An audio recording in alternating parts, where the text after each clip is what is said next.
Doctor శిల్ప gift fertility hospital Bhimavaram. ఈరోజు మనతో మన కప్పులు ఉన్నారు ఒకరు. సో ఇవాళ ప్రెగ్నెన్సీ టెస్ట్ పాజిటివ్ వచ్చింది, బీటా ఎస్సీజీ. సో మ్యారేజ్ అయ్యి 8 years. ఎక్కడ నుంచి వచ్చారండి? ఆక్విడ్ నుంచి వచ్చారు. సో వీళ్ళు ఎలా వచ్చారు, ఆ 8 సంవత్సరాలు మరి ఏమేమి వైద్యం చేసుకున్నారు, ఎలా తెలుసుకొని వచ్చారో వీళ్ళ మాటల్లోనే విన్నారు. మాకు పెళ్ళయి 8 సంవత్సరాలు అవుతుందండి. 8 సంవత్సరాల నుంచి మేము ఒక 1 year గ్యాప్ ఇచ్చి మేము తర్వాత హాస్పిటల్కి తిరుగుతూ మొదలెట్టామండి. భీమవరం తిరిగామండి, అదేవిధంగా ఆక్విడ్లో కూడా చూపించామండి, అన్నీ తిరిగామండి. మాకు అయితే మా వైఫ్కి పొర వీక్గా ఉందని చెప్పని డాక్టర్లు చెప్పారండి. అయితే ముందు IUI 2 times చేయించుకున్నామండి, అయినా మాకు సక్సెస్ లేదండి. తర్వాత ఇంక మేము నిరాశ చెంది ఏంటా అని ఆలోచించుకున్నామండి. తర్వాత మేము మా సిస్టర్ భీమవరం ఉన్నారండి. మేము ఒకసారి భీమవరం వస్తే మా సిస్టర్ గారు ఏమన్నారంటేనండి, అలా కాదు, ఇక్కడ మా అమ్మల గారు అభిరుచి హోటల్ పక్కన డాక్టర్ శిల్ప గారిని సంతాన సఫల కేంద్రం పెట్టారని చెప్పారండి.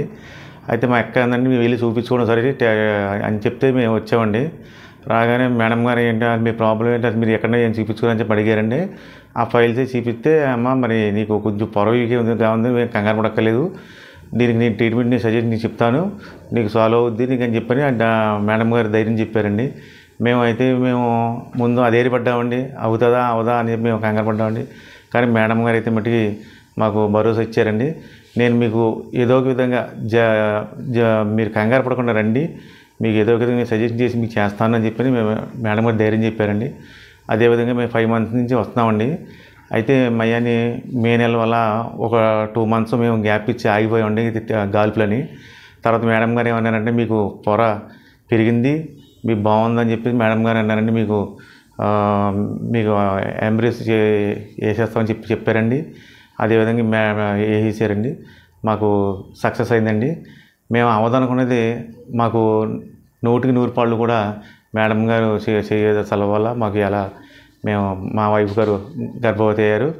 మాకు చాలా ఆనందంగా ఉందండి.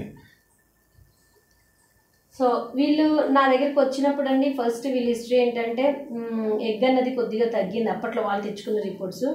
నెక్స్ట్ చాలా ట్రీట్మెంట్ తీసుకున్నారు. పాపం పెళ్ళి 8 సంవత్సరాల నుంచి ఆగలేదు, ఎక్కడో చోట ట్రీట్మెంట్ తీసుకున్నారు, వాళ్ళే చెప్పారు. సో సర్జరీ లాప్రోస్కోపీ కూడా చేసుకున్నారు 2022లో.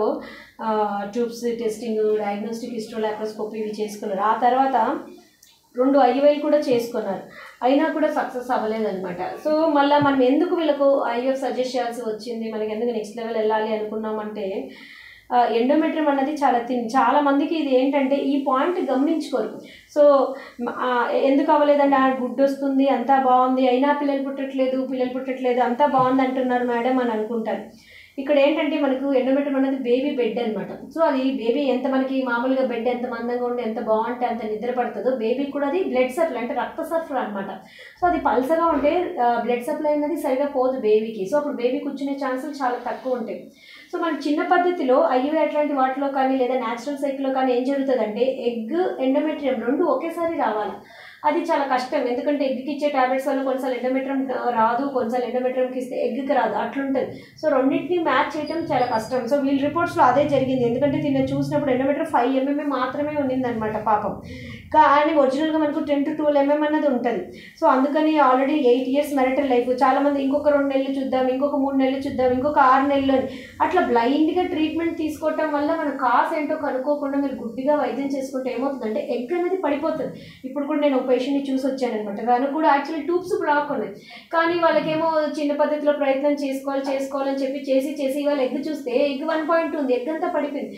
మేడం ఇప్పుడు IVF చేసుకుంటామని నా దగ్గరికి వచ్చారు, చూస్తేనేమో ఎగ్ అనేది అయిపోతుంది. సో అప్పుడు మాకు IVF చేసిన సక్సెస్ రేట్ అనేది తక్కువ ఉంటుంది. అందుకని ఎప్పుడు కూడా మీ ప్రాబ్లం ఏంటి, ఎందుకు పిల్లలు పుట్టట్లేదు, ట్యూబా, ఎండోమెట్రియమా, లేకపోతే ఏది, ఒకవేళ చిన్న ప్రాబ్లం ఉంటే చిన్న పద్ధతిలోనే అయిపోతాయి, దానికి ఏమో అందరూ పెద్ద పద్ధతికి వెళ్ళాల్సిన అవసరం ఉండదు. కానీ ఏదైతే మీరు రికరెంట్గా వైద్యం చేసుకుంటున్నా, కొన్ని సంవత్సరాల నుంచి మందులు వాడుతున్నా అవ్వట్లేదు అనుకుంటే ఇంకొక నెల ఇంకొక సంవత్సరం అంటూ గుడ్డిగా వాడద్దండి. సో వీళ్ళ కేసుకి మనం నెక్స్ట్ లెవెల్ ఆఫ్ ట్రీట్మెంట్కి వెళ్ళాం. వెళ్ళినప్పుడు ఎండోమెట్రియం, సో అప్పుడు మనం ఏం చేస్తాం, ఎంబ్రియోస్ని తీసేసి తర్వాత ఓన్లీ ఎండోమెట్రియంకి ఇస్తాం అనమాట. సో ఫస్ట్ పాపం కంగారు పడ్డారు, ఎందుకంటే ఎండోమెట్రియం తిన్నుంది ఎలా ఉంటుందో అనుకున్నట్లు ఉన్నారు. ప్లస్ డయాబెటీస్ ఉండేది వాళ్ళ హస్బెండ్కి. సో కానీ కూడా సక్సెస్ఫుల్గా ఇప్పుడు ఎంబ్రియోస్, సెల్ఫ్ ఎంబ్రియోస్తోనే చక్కగా ప్రెగ్నెంట్ అయ్యారు. ఎండోమెట్రియం కూడా ఈ పద్ధతిలో మనకి ఏంటంటే ఎంబ్రియోస్ తీసేస్తాం. సో ఇప్పుడు ఎగ్ కోసం పని ఉండదు కాబట్టి చక్కగా ఎండోమెట్రియంకి ట్రీట్మెంట్ ఇచ్చాము. తను ఎప్పుడు ఏదైతే 5 ఉందో నాకు ఆల్మోస్ట్ 10 దాకా వెళ్ళింది, ఎండోమెట్రియం వేసే టైంకి 9 దాకా వెళ్ళింది అనమాట. సో ఫస్ట్ సైకిల్లోనే చక్కగా ప్రెగ్నెంట్ అయిపోయారు. We are very happy.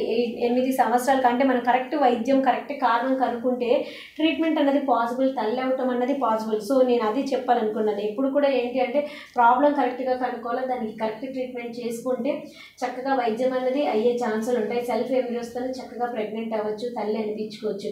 We are very happy for you. మీరు చక్కగా తల్లిదండ్రులు అయ్యారు, చాలా సంతోషం ఇక్కడికి వచ్చి చక్కగా చేసుకునేందుకు. So we are wishing you happy journey. చక్కగా మంచి బిడ్డను తీసుకొని వెళ్ళండి సంతోషంగా. ఓకేనా? థ్యాంక్స్ అండి.